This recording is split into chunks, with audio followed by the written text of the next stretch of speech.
So shipping artwork is a tricky business. You want to get the artwork there safely, needs to get there flat and intact. Artwork that gets bent or ruined in the mail, you're gonna have to refund their money. So this is what I do right here. This is at Home Depot, tempered hardboard, right up here. Oh, there it is. So you buy a big sheet of this. Actually, I'm gonna buy all of these and have them all cut down to this size here, which is about the size, a little bit bigger than a piece of artwork, a sheet of artwork. And yeah, that is the best way to send it. I mean, basically, you know, if it's taped down to one of these, the artwork is going to arrive. You can send this to Indonesia and it's gonna get there safely. So this is the best alternative. Now I'm gonna find someone to cut these boards down for me. I expect to have a shopping cart, a stack, a gigantic stack of these boards to send artwork out on. It's just another aspect of being a comic book artist. Just one more thing that you gotta do.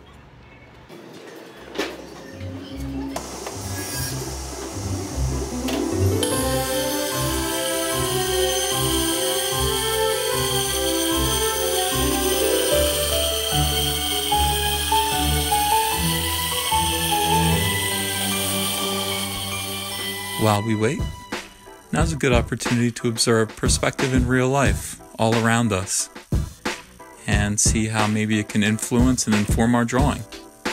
We're in a Home Depot after all, there are lots of shelves. So let's start with one-point perspective. I'm just standing on the ground with the camera right in front of me, shooting straight up an aisle, and you can see already, you can see the way the lines that are receding off into the distance are all going to converge at one point.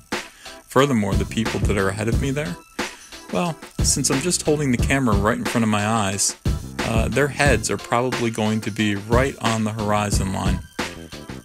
You know, unless they're much shorter than me. There roughly is the horizon line, straight across.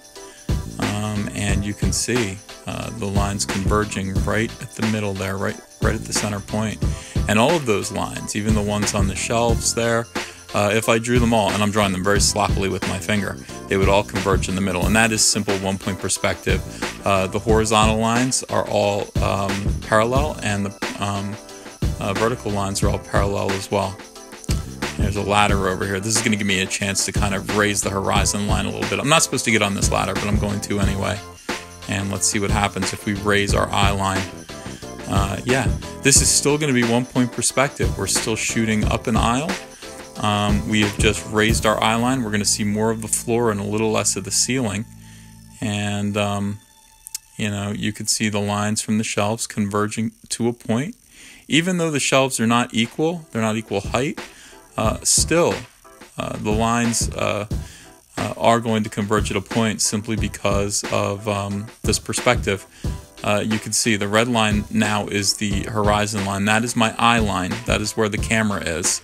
And you can see all of those points, all of these lines do converge at a point on the horizon line. See that? The horizontal lines still remain, you know, parallel, and so do the vertical lines. They're parallel as well. This is all easily observable stuff. You should kind of look around you wherever you go and make these observations. This one's trickier. This is an example of two-point perspective in real life. We're kind of, you notice the boxes in front of us, how the corner of the box is faced at us rather than the front or the side of the box. We're looking right at the corner. We're looking at the corner of all of those aisles. They're all aimed at us. That's because this is two-point perspective. This is a little trickier because although one vanishing point is right in front of us, the other vanishing point is going to go off the paper, as you can see. I've drawn yellow lines to show our vertical lines. The red line is the horizon line, where both the blue and green lines will eventually meet up on a point on that horizon line. The green line is right there. You can see our vanishing point right there, just under the number 21 on the green lines. And the blue lines are going to converge off the paper. So that's because the vanishing point, there it is right there. If we were going to actually break down this scene into a drawing, this would be how to do it. And you'll notice my kind of string theory in action here. Because of the fact that one of the points on the horizon line is right in the panel. It's right actually in the panel in front of us. The other vanishing point is going to be further away from the panel, quite a bit further away, which will basically relax the perspective lines a little bit and make the gradation a little more subtle. And here's 3-point perspective in real life. I've kind of shrunk down a little bit. I'm crouching so that you can look up and you can see that all of the lines now, there are no more vertical lines that are parallel. They're all going to converge on a point as well. This is still going to be very subtle 3-point perspective because it's not like I'm laying on the floor and it's not like I'm flying in the sky. I'm still standing, but I'm looking up a little bit, and you can see now those lines that used to be vertical are now kind of going to converge at some point. You see how they're all slanting together?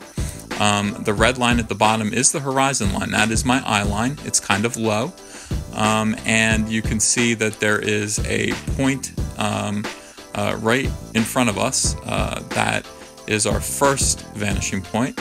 Our second vanishing point goes off to the right, and there it is. I mean, this is basically the grid, how to draw this scene.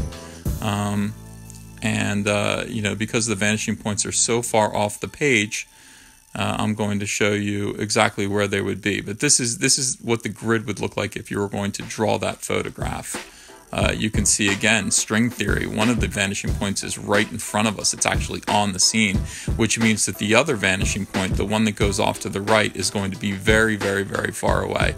And there it is. Indeed, I had to tape another piece of paper to this piece of paper in order to find the vanishing point from above, the third point. The second point off to the right, still, it goes all the way off to the edge of the paper. It's very, very subtle. String theory is, quote-unquote, string theory is in play. The closer the one vanishing point is to the scene, the further away the other one's going to be. So there you go. Let's see how he's doing on cutting.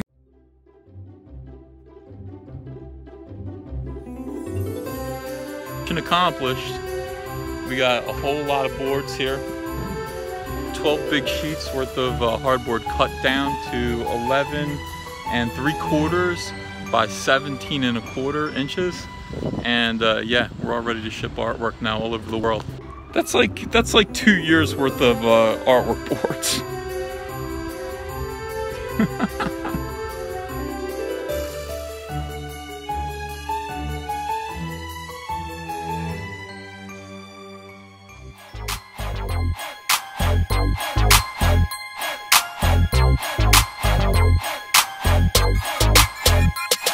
In the ATL, that's my homeboy.